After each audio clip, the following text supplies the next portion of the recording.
John Kirby said they were exploring as many pauses as may be necessary.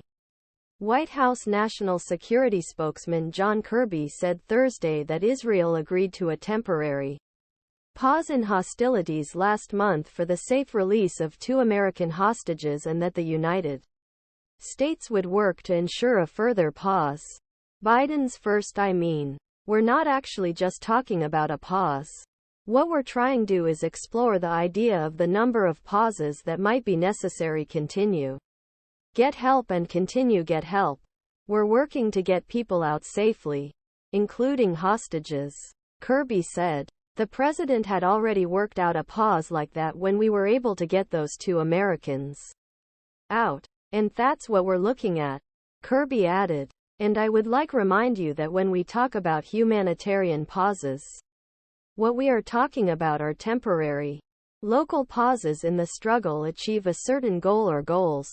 As I said, get aid, get people out. Even as Kirby said Israel had agreed to a temporary pause, he sounded less than confident about Prime Minister Benjamin Netanyahu's support for multiple pauses, saying the United States certainly hopes that kind of cooperation will continue.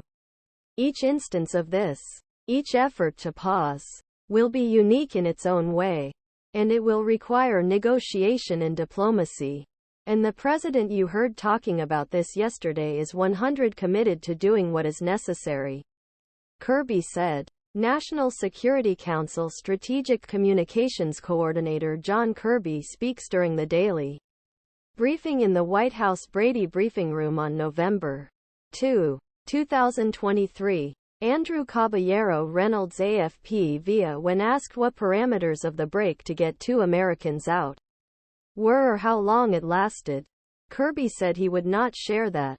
No, I am not going go into the details of that because we're going try see what we can do provide additional temporary pauses, Kirby told reporters. Kirby said these stops were critical to the safe passage of hostages. But in order to move hostages from where they are being held to safety, you need a short break from the conflict so you can do it safely, Kirby said. It would be completely unsafe and irresponsible if you didn't try to find safe passage for the hostages you released while the war was still going on, Kirby continued. Kirby later argued that ministration was specifically opposed to a general armistice. But White House has tried to avoid using the word truce since war began. When we're talking about ceasefire, we're talking about a general cessation of conflict on the entire front, on the entire battlefield, so to speak, where both sides have everybody disarming, and that's ceasefire, Kirby explained. Usually when you talk about a general ceasefire, it's bring an end hostilities, trying reach a ceasefire, or reach some kind of end, the end of the war. That's what we mean by general ceasefire. We are not advocating a blanket ceasefire at this point, Kirby said. As I have said,